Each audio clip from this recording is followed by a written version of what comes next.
millions of Christians in the past centuries. The Church has been propagating the Christian faith and instilling it into each Christian soul. Who was authorized to start all of this? Well, the Catholic Church has been started by Jesus Christ himself. But who started the institution when Jesus Christ was crucified?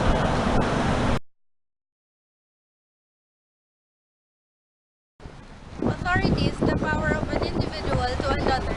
So obedience is observed just like rulers have power over their subjects, parents over their children, and teachers over students. The Catholic Church is authorized by the Pope and the bishops. They are considered as the lawful successors of the apostles who received the power from Christ to teach, to sanctify, and to govern the faithful in spiritual matters. Christ appointed the church to teach whatever he taught, as stated in Matthew 28, verse 19, "Go therefore and make disciples of all nations, teaching them to observe all that I have commanded you." This is relevant to what Christ taught when he sermoned on the mount. Christ appointed the church to sanctify faithful by administering the means of grace of its members. Christ dispensed the means of grace, as when he forgave Mary Magdalene, gave his flesh and blood at the Last Supper, and blessed little children. Christ appointed the church to govern with authority and jurisdiction. Christ was the pastor or ruler of men. He gave commandments, sent disciples on mission, instructed them, reproved the Pharisees.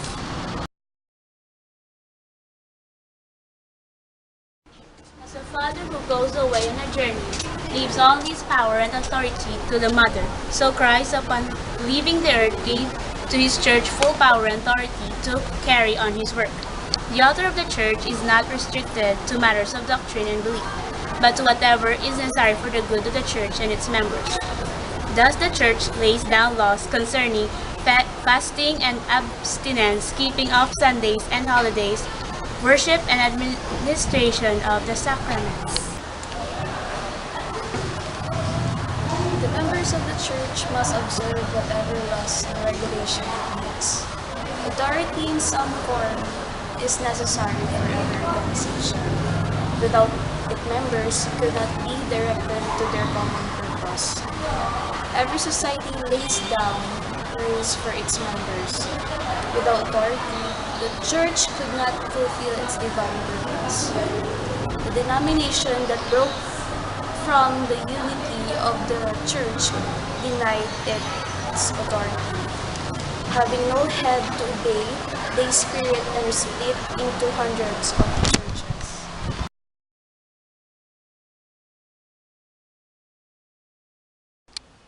Teaching by sermons and by religious classes in schools and parishes. Today, the church teaches by preaching, deciding controversies, and by condemning wrong teaching. During masses of Sundays and holidays obligations, parish churches have sermons.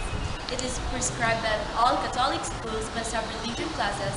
Every parish holds catechetical classes. Sanctifying by the holy sacrifice of the Mass, by the sacraments, by blessings, and by special devotions held in the churches. The great act of worship of the Church is the holy sacrifice of the Mass, which was instituted by our Lord Himself. It is the source of grace to sanctify the faithful. The sacraments are means of grace by which we obtain to help to become more holy children of God.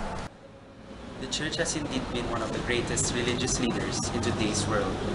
Authorized by Christ, the Church has indeed proven its worth in all nations and to other religious groups.